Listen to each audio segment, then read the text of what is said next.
حضور علیہ الصلوۃ والسلام کی ذات اقدس، ذات امجد، ذات وجہ تخلیق کائنات، ذات بابرکت پر لاکھوں کروڑوں درود و سلام۔ حضور علیہ الصلوۃ والسلام کے اہل بیت اطہار کرام پر سلام۔ حضور علیہ الصلوۃ والسلام کے جملہ اصحاب کرام رضوان اللہ علیہم اجمعین پر سلام۔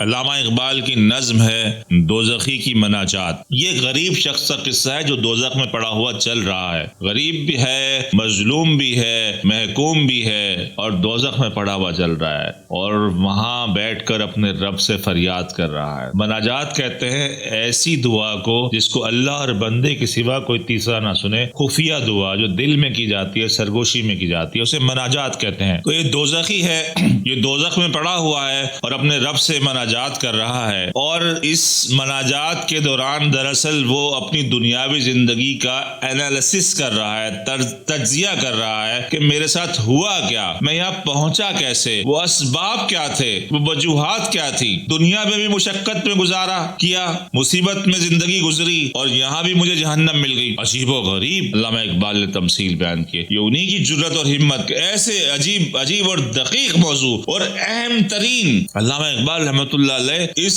امت کے نباز ہیں۔ ڈاکٹر علاج بعد میں کرتا ہے، پہلے لیبارٹری تشخیص کرتی ہے۔ علامہ اقبال رحمۃ اللہ علیہ نہ صرف تشخیص کرتے ہیں بلکہ علاج بھی تجویز کرتے ہیں۔ دوزخی کی مناجات، اب یہ دوزخی غریب شخص ہے، مظلوم شخص ہے، محکوم شخص ہے، دنیا میں بھی مظلومی کی زندگی گزاری اور آخرت میں بھی یہ جل رہا ہے آگ میں، اور وہاں سے مناجات کر رہا ہے، احوال بیان کر رہا ہے اپنا زندگی کا۔ تو دنیاوی زندگی پر نظر ڈالتا ہے اور کہتا ہے اس دیر کہن میں ہے غرض مند پجاری، رنجیتا بتوں سے ہوں تو کرتے ہیں خدا یاد۔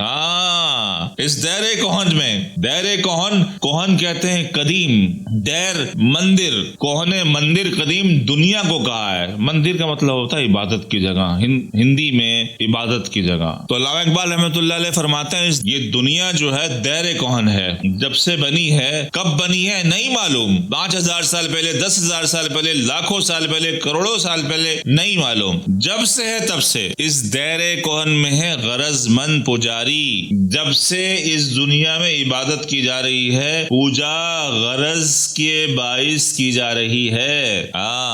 غرض مند پجاری مطلب غرض کے بغیر اپنے رب کو یاد نہیں کیا۔ بیمار ہیں تو یاد کر لیا، سر میں درد ہے تو یاد کر لیا، بچے کی تکلیف آ گئی تو یاد کر لیا، کاروبار میں مندہ ہو گیا تو یاد کر لیا، کوئی بھی عبادت کا عمل کیا تو اس کا آؤٹ پٹ، ارے بڑی خوشحالی، دیکھیں بھائی بہت نیک آدمی، نماز پڑھتے ہیں، نماز کی برکت سے سب کچھ مل رہا ہے۔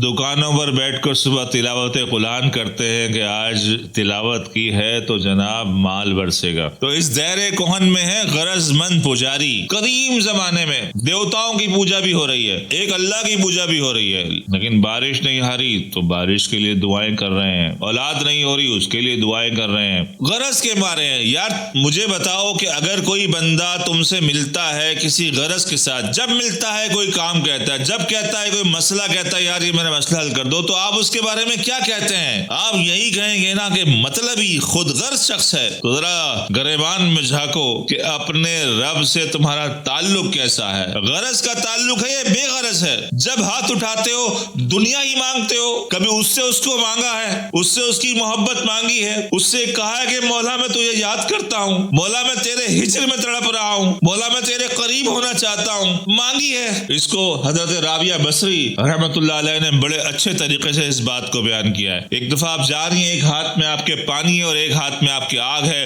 اور چیختی ہوئی جا رہی ہے، شور کرتی ہوئی جا رہی ہے کہ میرا بس چلے تو اس پانی سے جہنم کو بجھا دوں، میرا بس چلے تو اس آگ سے جنت کو جلا دوں۔ لوگ ملے راستے میں، زہداء ملے، علماء ملے، کہنے لگے بی بی یہ کیسی بات کر رہی ہیں، یہ کفریہ کلمے آپ کہہ رہی ہیں، اس کا مطلب تو بتائیے۔ کہنے لگی کہ یہ جو جنت کو جلا دینا چاہتی ہوں کہ عبادت کروں تو جنت کے شوق میں نہ کروں، میں جہنم کو بجھا دینا چاہتی ہوں کہ عبادت کروں تو جہنم کے ڈر سے نہ کروں، بلکہ میری عبادت ہائے ہائے ہائے ہائے ہائے شوق دیدار یار میں ہو۔ یہ اولیاء کرام، دین سیکھنا ہے تو اولیاء کرام سے سیکھو، یہ تمہیں مولوی نہیں سکھا سکتے، یہ تمہیں آج بابوں سے متنفر کیا جا رہا ہے، اولیاء کرام رحمت اللہ علیہم اجمعین سے جو تمہیں متنفر کیا جا رہا ہے، تمہارے بدن سے روح نکالی جا رہی ہے، تمہیں بے جان کیا جا رہا ہے، تمہیں اپنے رب سے دور کیا جا رہا ہے، توحید کے نام پر گمراہ کیا جا رہا ہے۔ اس دیر کون میں ہے غرض مند پجاری، جب سے دنیا بنی ہے اقبال کہتے ہیں کہ یہاں پر عبادت جو ہے غرض کے لیے کی جا رہی ہے، اور وہ دوزخی کہہ رہا ہے۔ اس سے پتہ چلتا ہے کہ عبادت وہ کرتا تھا لیکن اس کی عبادت رب کے لیے نہیں تھی، اپنی غرض کے لیے تھی، مصیبت اور مصائب کے لیے تھی۔ رنجیدہ بتوں سے ہوں تو کرتے ہیں یاد، ایک تو اللہ کو ماننے والے ہیں، ان کا حال یہ ہے کہ جب وہ کوئی غرض ہوتی ہے تو جب وہ خدا کو یاد کرتے ہیں، اور ایک مشرکین ہیں جب اپنے بتوں سے ان کا کام نہیں بنتا، جب ان کے بت انہیں نظر نہیں آتے اس وقت انہیں یاد کرتے ہیں۔ قریش مکہ، کفار مکہ کے بارے میں اللہ تعالیٰ نے قرآن مجید میں ارشاد فرمایا سورۃ الاسراء وَإِذَا مَسَّكُمُ الضُّرُّ فِي الْبَحْرِ، جب پھنس جاتے ہیں سمندر کے طوفان میں، فی البحر سمندر میں پھنس جاتے ہیں، طوفان میں پھنس جاتے ہیں، ضَلَّ مَن تَدْعُونَ إِلَّا إِيَّاهُ، اس وقت تدعون پکارتے ہیں، ہائے ہائے ہائے، اللہ کے صفات سب بھول جاتے ہیں، انہیں اس وقت نہ لات یاد آتا، نہ حبل یاد آتا، نہ عزا یاد آتا، نہ یغوث یاد آتا، نہ ود یاد آتا، نہ اوصاف و نائلہ یاد آتے، نہیں کوئی یاد نہیں آتا، بھول جاتے ہیں۔ فَلَمَّا نَجَّاكُمْ إِلَى الْبَرِّ عَرَضْتُمْ، لیکن جب إِلَى الْبَرِّ واپس بچا لیتا ہے وہ، اور بچ کے جب زمین پر پہنچتے ہیں، عَرَضْتُمْ پھر جاتے ہیں، بے ایمان ہو جاتے ہیں، پلٹ جاتے ہیں، منکر ہو جاتے ہیں۔ وَكَانَ الْإِنسَانُ كَفُورًا، ہائے ہائے ہائے، یہ جو جملہ اللہ کریم نے فرمایا وَكَانَ الْإِنسَانُ كَفُورًا، کیا اس میں کیفیت ہے؟ وَكَانَ الْإِنسَانُ كَفُورًا، انسان تو انکار کرنے والا، کافر ہو جاتا ہے، بھول جاتا ہے، مصیبت میں پھنسا تو اللہ اللہ اللہ اللہ اللہ اللہ، نہیں ہے تیرے سوا، تو ہی بچانے والا ہے، اور جیسے ہی کام بنا گولی، تو وہ ادھر اس وقت دیکھ رہا ہے یار یہ کیسا یہ بندہ کیا کر رہا ہے۔ وَكَانَ الْإِنسَانُ كَفُورًا، واقعہ یوں ہے، یہ آیت اس ضمن میں آ گئی تو یہ چھوٹا سا واقعہ ہے۔ جب فتح مکہ ہوا، حضور علیہ الصلوۃ والسلام جاند عالم مجسم رحمت جب فتح مکہ فرمایا تو عموماً کفار مکہ نے کوئی مزاحمت نہیں کی، نہ وہ کر سکتے تھے، ڈر گئے تھے، اور اتنی بڑی تعداد میں مسلمانوں کا لشکر آیا، لیکن ایک ٹولی نے مزاحمت کی تھی حضرت خالد بن ولید کے لشکر کے ساتھ، وہ حضرت اکرمہ رضی اللہ تعالیٰ عنہ جو اس وقت تک ایمان نہیں لائے تھے، انہوں نے کچھ مشرکین کے ساتھ مل کر حملہ کیا، جس کو حضرت خالد بن ولید رضی اللہ تعالیٰ نے بہت آسانی سے شکست فاش دی، تو یہ بھاگ کر یہ ساحل کی طرف چلے گئے، اور انہوں نے حبشہ جانے کا پروگرام بنایا اور کشتی میں سوار ہو گئے۔ حضرت اکرمہ تھے اور ان کے ساتھ مشرکین مکہ تھے، یہ وہ کٹر قسم کے لوگ تھے جنہوں نے سرنڈر نہیں کیا تھا، باقی وہ تمام مشرکین مکہ جن میں سردار بھی شامل تھے یہ ان سے بھی زیادہ کٹر تھے، یعنی کہ یہ اسلام کے بدترین مخالف تھے، یہ وہ لوگ تھے۔ تو سوار ہو گئے کشتی میں، بیچ مجھدھار میں پہنچی جو نیا، آئے گھیر لیا طوفان نے، آ گیا بھیا طوفان آ گیا، ڈولنے لگی کشتی، موت نظر آنے لگی سامنے۔ تو یہ مشرکین مکہ جس میں بڑے جید قسم کے، بڑے خطرناک کٹر قسم کے مشرکین پھنس گئے، جب پھنسے تو کیا کہتے ہیں، ہائے سیرت ابن اسحاق میں ہے، تو کہتے ہیں بس یہی موقع ہے، اللہ کے سوا نہ اب لات بجا سکتا ہے، نہ عزا بجا سکتا ہے، نہ حبل بجا سکتا ہے، نہ اوصاف و نائلہ بجا سکتے ہیں، نہ نصر بجا سکتا ہے، نہ یعوق بجا سکتا ہے، نہ یغوث بجا سکتا ہے، نہیں بجا سکتا کوئی، اگر بچا سکتا ہے تو صرف اللہ بجا سکتا ہے، الہ دی گاڈ جو ان سب کا خدا ہے۔ اب اس کو پکارو بھائی، اب وقت ہے اسی کو پکارنے کا۔ ہاں اب یہ تو بت ہمیں نظر ہی نہیں آ رہے، اب تو وہ خدا جو جس کے بارے میں کہتے تھے حضور علیہ الصلوۃ والسلام سے دکھاؤ کہاں ہے تمہارا خدا، اب اسی نہ نظر آنے والے خدا کو جو سب خداؤں کا خدا ہے ان کے بقول وہ ایک ہی ہے، لیکن وہ تو کہتے تھے نا کہ سب خداؤں کا وہ خدا ہے، الہ، تو پکارنے لگے اللہ کو، اللہ کرنے لگے، خلوص دل سے کہ یا اللہ کا نام اس میں گرامی لے کر پکارنے لگے کہ تو مدد کر، بچا ہمیں۔ حضرت اکرمہ پڑھے لکھے آدمی تھے، ابو جہل کے بیٹے تھے، ابو جہل بھی اس کا نام ابو الحکم تھا، بہت دانا و بینا آدمی تھا، لیکن چونکہ حضور علیہ الصلوۃ والسلام کو اس نے نہیں مانا تو اس لیے وہ ابو الحکم سے ابو جہل ہو گیا، حکمت کے باپ سے